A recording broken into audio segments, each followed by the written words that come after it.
বোজাগঞ্জ উপজেলা বিএনপির পক্ষ থেকে শীতবস্ত্র বিতরণ। দিনাজপুর প্রতিনিধির পাঠানো তথ্য ভিডিওচিত্রে থাকছে বিস্তারিত। আকাশবাংলা নিউজ 24-এর সাথে আছি আমি তৌফিক হাসান।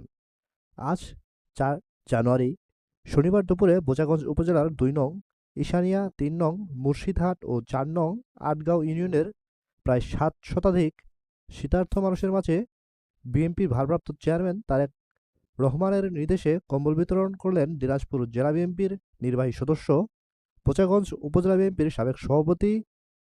2018 সালে দিনাজপুর 2 বিরল বোচাগঞ্জ আসন হতে বিএনপির মনোনয়নপ্রাপ্ত জননেতা আলহাজ সাদিক রিয়াজ চৌধুরী পিনাক। 4 নম্বরে স্বেচ্ছাসেবক রহিমুল ইসলাম চৌধুরী।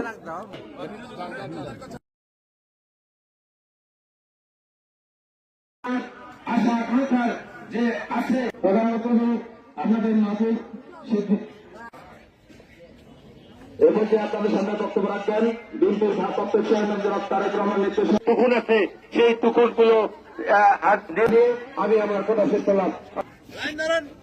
সাদিক রিয়াজ চৌধুরী পিনাক, উপস্থিত উপজেলা বিএনপির সংগ্রামী সাধারণ সম্পাদক শফিকুল আলম, উপজেলা বিএনপির যুগ্ম নজরুল ইসলাম, উপজেলা উপস্থিত হওয়ার এই জন্য আমাদের বিএনপির উপজেলা বিএনপির পক্ষ থেকে এবং